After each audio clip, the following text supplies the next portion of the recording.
let's talk about Suicide Squad. I don't care about this. I don't want to discuss this in great detail or anything. I don't care about DC at all. But I do think it's indicative of this culture war that we've been in. Now, Gamergate effectively started everything that we've sort of been suffering through in fandom in general. And for anybody who was not there for Gamergate, the crux of it is that a independent game developer named Zoe Quinn, I believe it was sleeping with games journalists in exchange for favorable reviews of her indie games so that she would get more sales. Her boyfriend found out about it and leaked the story on the internet. And that originally, the term Gamergate was about ethics in games journalism. But because all the games journalists know each other, because they all live within a block of each other in, Silicon Valley or Washington State or whatever, they decided to try to co-opt the term and make it about sexism in video games. And then we had the Anita. To be fair, they claimed that the people that were bitching about Zoe were just misogynists. Mm-hmm. So basically, it's the whole like it's not happening. Okay, it is happening, but it's a good thing, kind of effectively, right? So anyway, just to show you where we're at in the culture war, and the war is for like, I think people don't quite understand the value behind the concept of culture. Right? You take for granted because it's something you experience in your daily life that you don't really quantify it as having the value it truly does. Like literally, it is the fiber of your being that they are taking from you, right? It's getting up and spending your leisure time reading a book, watching a show, the things that bring you happiness that you feel in your core, that you resonate with, that they are robbing from you, raping and destroying in front of you, right? So Suicide Squad Kill the Justice Leagues sees Lex Luthor praise Wonder Woman and the Amazons for having, quote, solved the problem of toxic masculinity. So, again, Dahmer was gay. Can't have that. Lex Luthor's the villain. So we're going to make him the feminist ally. Do I have that about right? Is that how that works?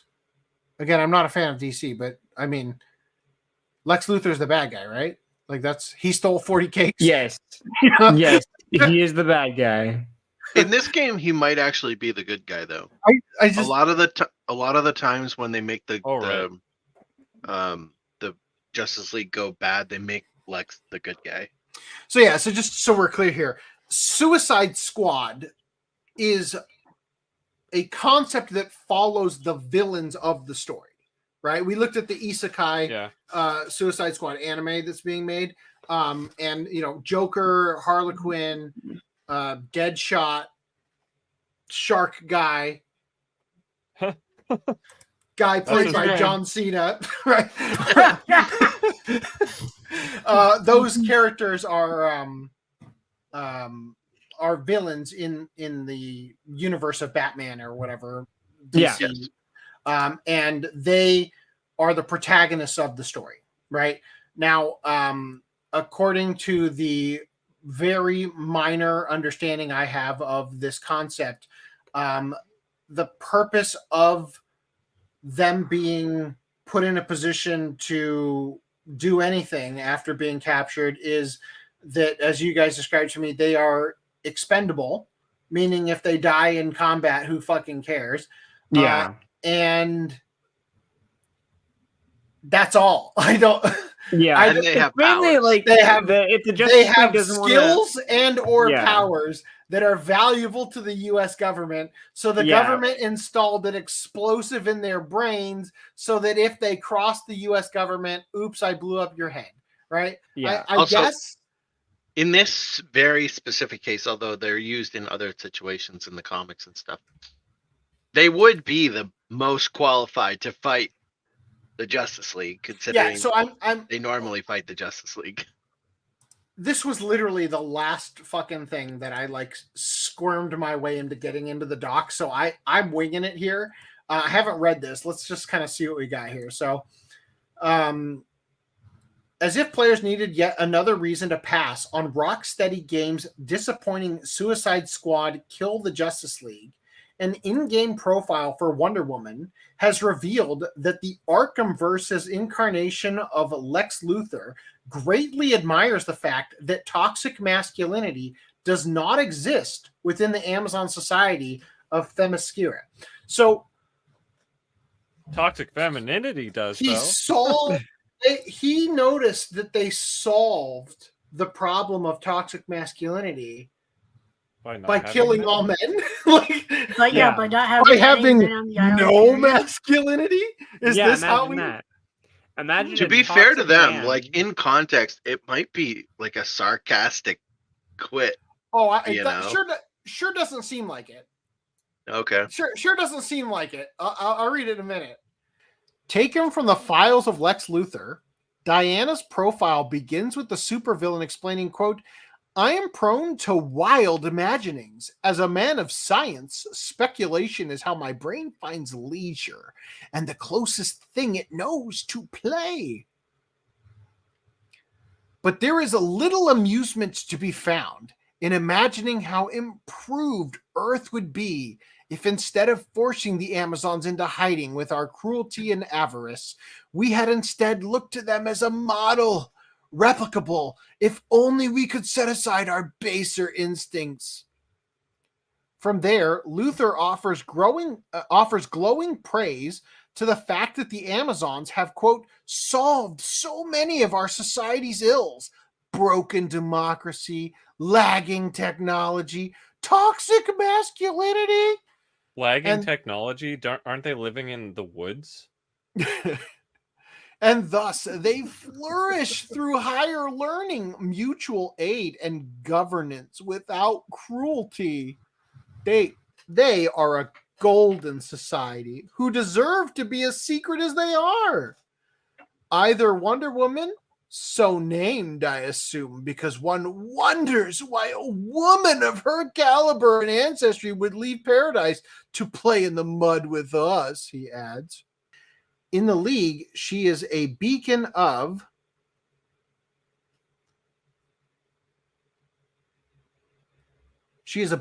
rational thought paired with profound empathy, of strength and kindness in equal measure. She is a hero, more so than any who surround her.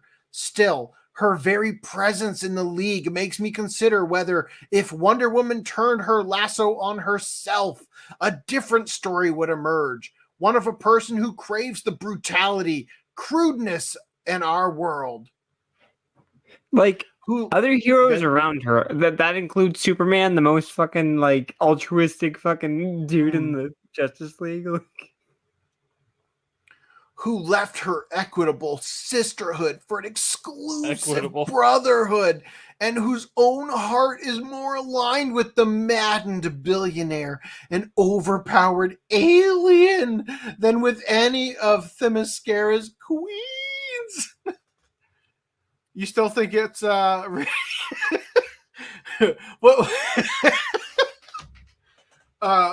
Random 11. What you thought? Perhaps it was him mocking her. Back when I thought it was just a dialogue sounds like textbook simping. Sounds like advanced grade simping to me. Perhaps the Amazons are the golden society, and we have been given their worst. Not a fan of DC Comics, but I have just learned Lex Luthor's villain career is not motivated out of a desire to do evil, but out of a fear that the feminists won't sleep with him if a man named Superman solves all the world's problems. Surely. I must white knight. Yes, queen, you can do it without Superman. Players are supposed to believe that the same man who hates Superman for his alien heritage is supposed to be a fawning fanboy for Wonder Woman, who herself xenophobic is a mystical origin and in no way human. Yeah, sure. He just wants to stick it in. It is pretty funny though that it's like, oh, we need to, or she's so empowered and she left her tribe, her perfect tribe or whatever, whatever, and then Lex Luthor's like, oh, we need to get rid of Superman because then no one's going to be motivated to work. It's like, yep, that perfect the real tribe reason.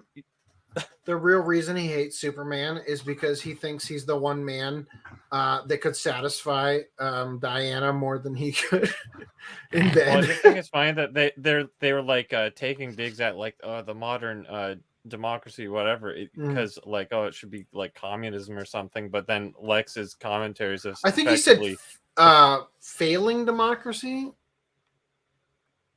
Well, the point is, it's failing. Therefore, broken. You know, broken democracy. Assuming that the superior option is probably going to be the commie stuff that the writers like, and which is ironically the downfall of the very thing that he's talking about with Superman. It's like, well, if no one's gonna have the motivation to do anything or whatever, because like, oh, everyone's equally getting their basic income. Or, oh, you can't get more for a specialty job or a job that sucks more and all that stuff, right? I just think it's kind of ironic. Yeah, no, totally. And it's like, I just find it funny because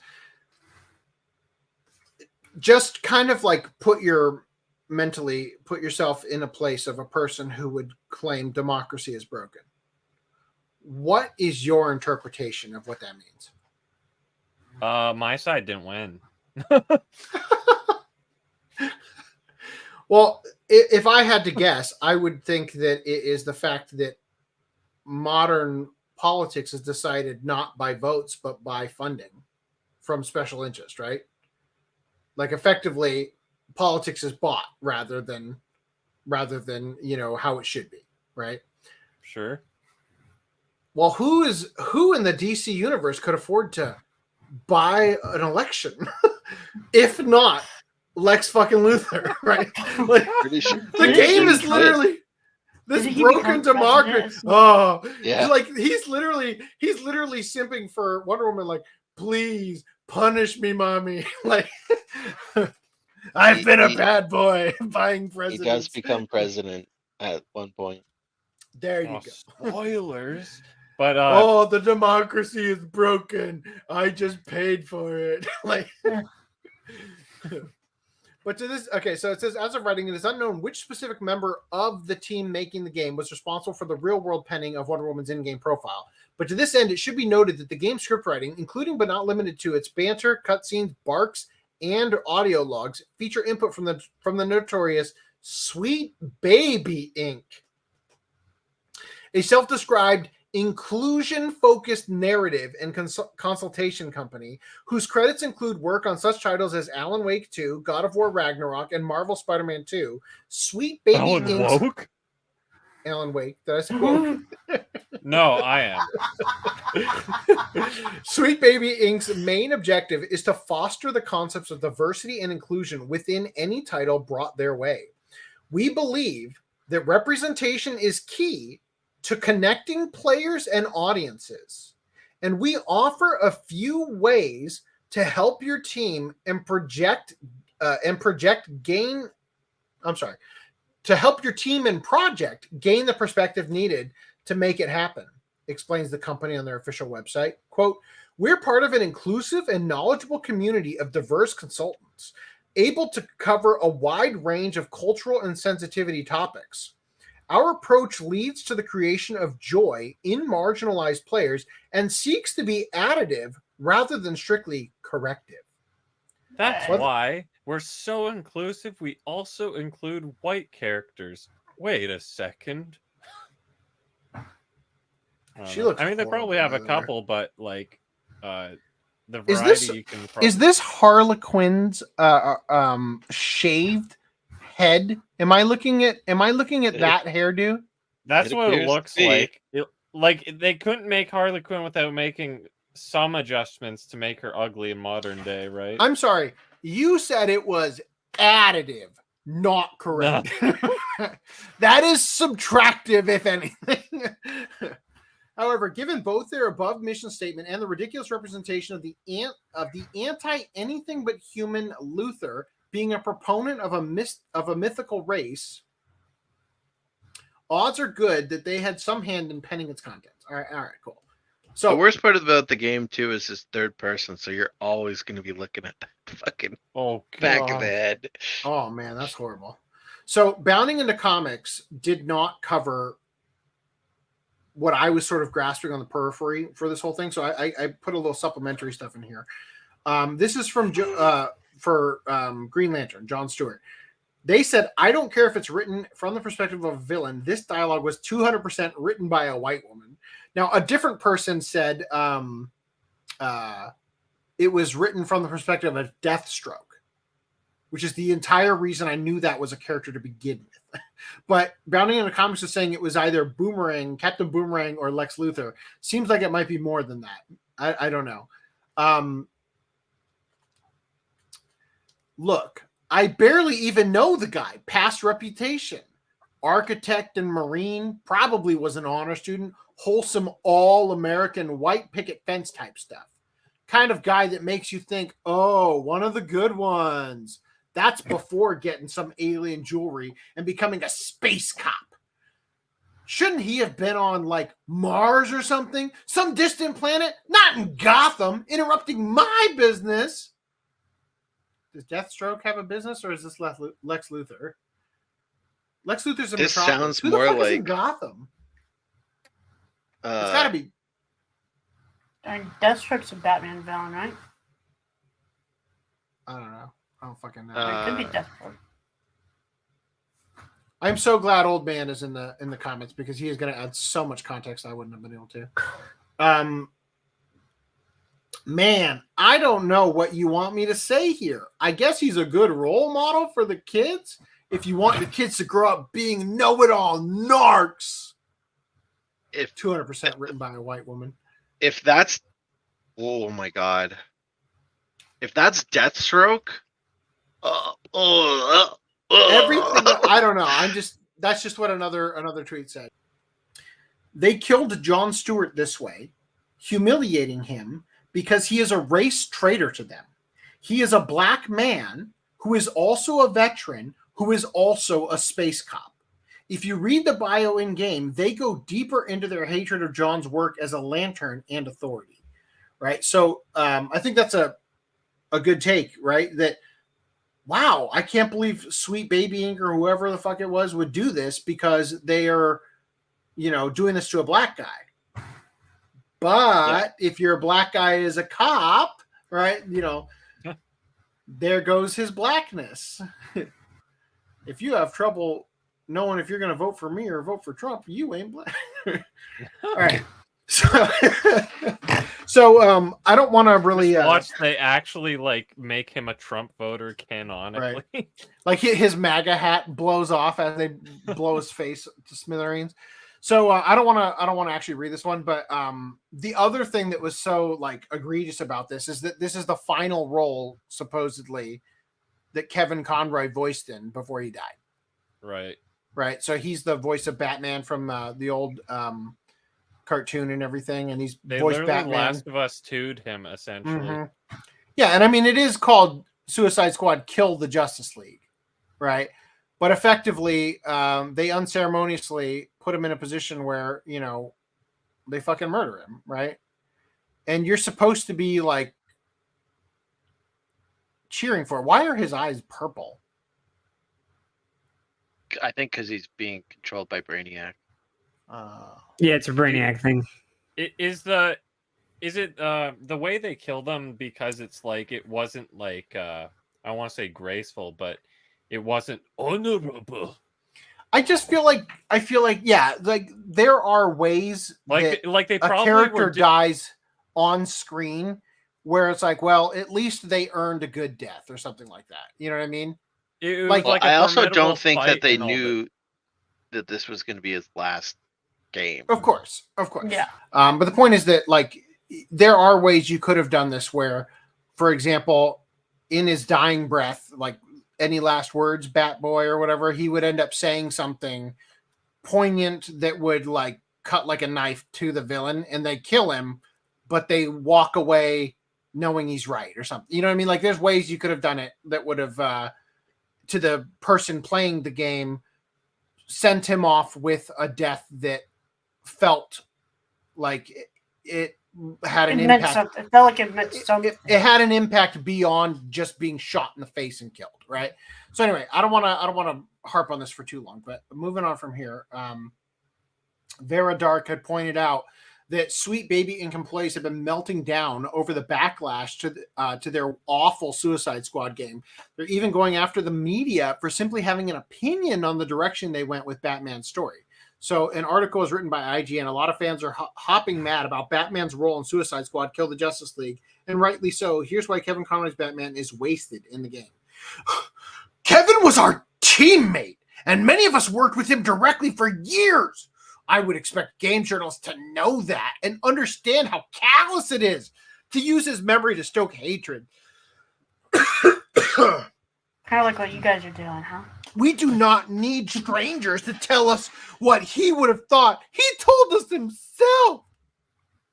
What's this? She, her. Okay.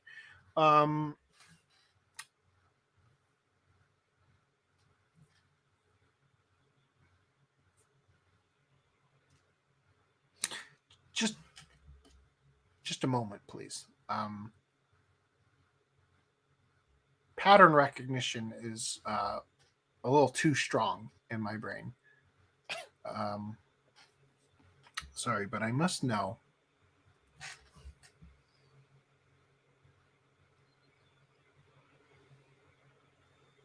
Let me go to the one right before this.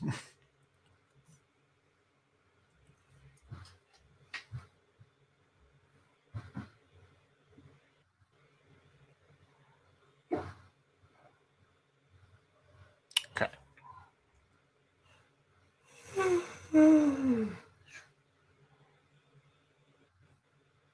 Is this a trans thing? No idea. What is going on with these cats with human facial features superimposed? Sounds like a furry thing. We're going to learn this is some weird sex thing in a few years, I bet. Like, they've been hiding in plain sight, the cat rapists. Like, oh, God. Actual pussy, so I thought you were going to say cats. they like deep fake human features on a cat and whack off to it or something. I don't know. I'm a little disturbed by this. Anyway, this is a he who said, "I'm so mad they killed the billionaire who turned evil that I'm going to show how racist I am." Is honestly a pretty funny take to have. Yeah. So again, they hate the billionaire. The billionaire turned evil, and I'm mad. Right. That's the billionaire, of course, being Batman. Right. Because when everybody thinks about Batman, that's the part they think about is his bank account, right? That's it. That's what defines him. All right. Progressive developers and male hatred feminists ruins everything they touch. These two designs are from the same company, Rocksteady, in 2015 versus 2024. Well, the ugly stick has continued in the modern day.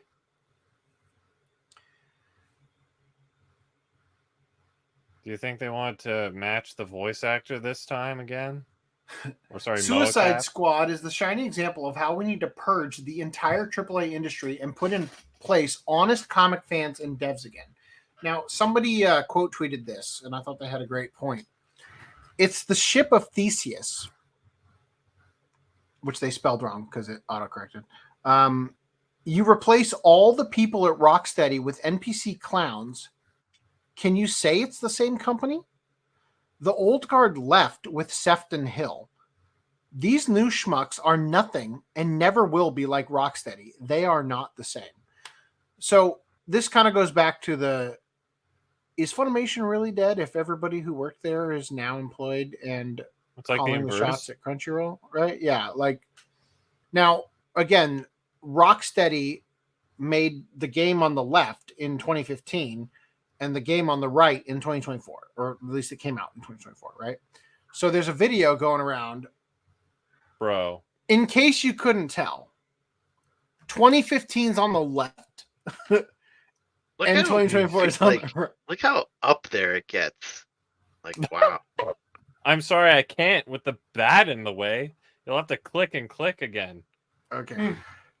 Well, I did notice that there is a deliberate Do you play attempt... as her in the Arkham game too? In some of the DLC, yeah. So, in the newer game, they specifically made sure that ass is completely covered by the bat. Like, that is the intention. But even the lighting engine is fucking garbage on the new game. What is that? It's probably just default like settings on whatever out. engine they chose. Maybe they chose Unity, and that was their first mistake. No, I mean, the fidelity is like, is it an iPhone game? It looks fucking awful. Is this on Ultra on both of them? It would be hilarious if they literally just put the new game on like the lowest settings. But like, I can't even begin to express, like, as somebody who works in VFX and worked as a character rigger for many years, the actual quality to the hip movement on the left is mind-blowingly good. Insane. Like, I just want to point out, like,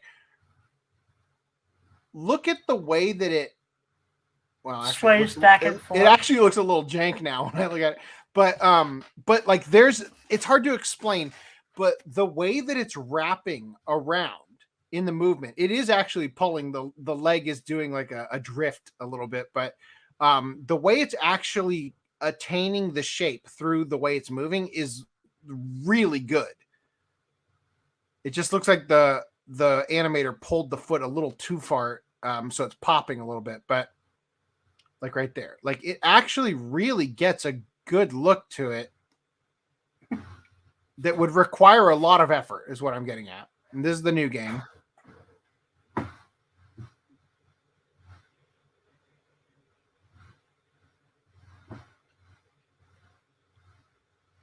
Let's see if we get a...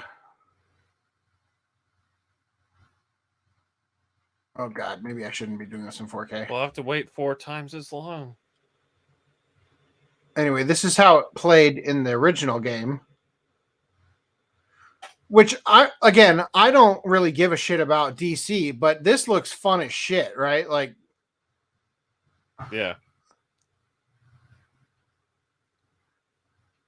Like, more than I mean, anything, that's a it's just very immersive. compelling way to make me actually want to play the game. Just make it look, like free roaming like that. It has You a look can to get it like that- all the games for $10 on Steam. Okay. Yeah, I probably could, but I'm just saying, like, that it looks fucking great.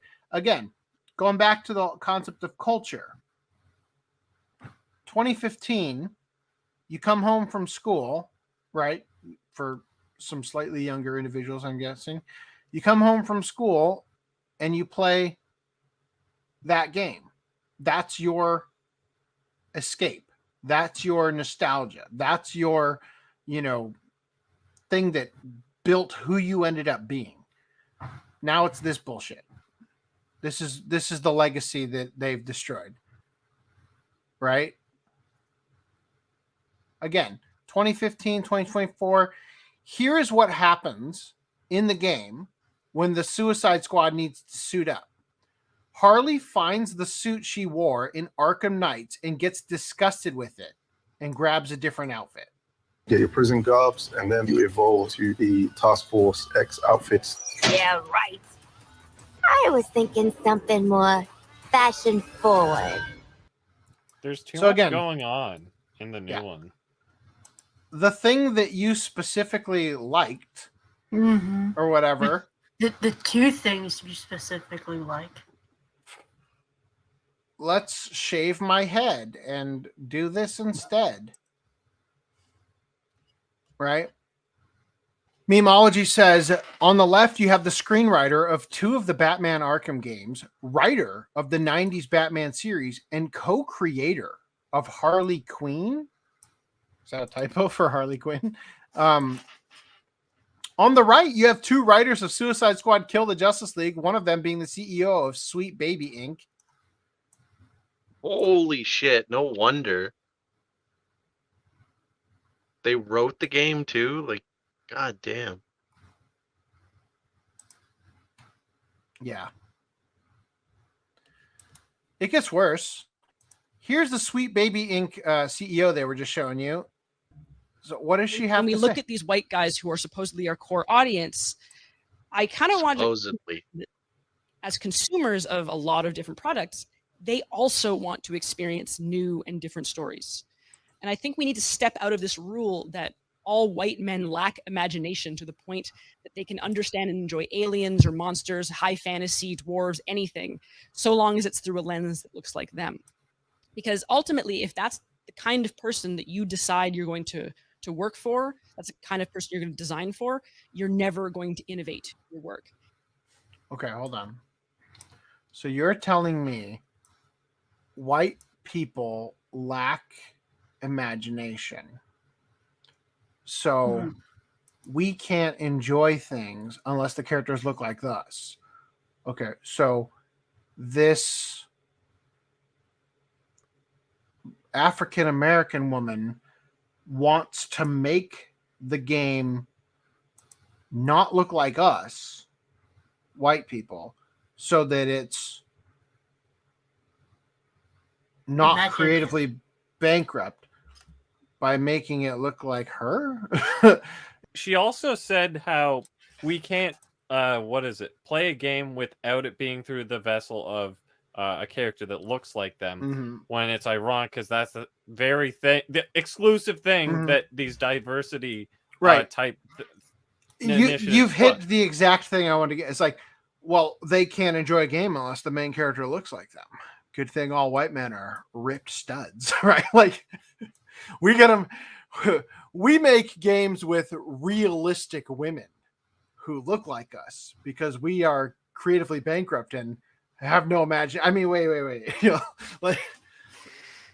I just don't understand. Like, it seems like that statement swings both ways. When we look at these white guys, well, by that logic, she should love playing these games as white men. She's gonna love Stellar Blade. Like, anyway, I also saw this. I thought it was pretty funny. Apparently, there was a bug in the game where you would sign in to find out you'd already beaten it. Yeah. Yeah. So, like, immediately upon the game coming out, people logged in to find that they already had everything unlocked. Wow. So, good job. Truly tremendous coding.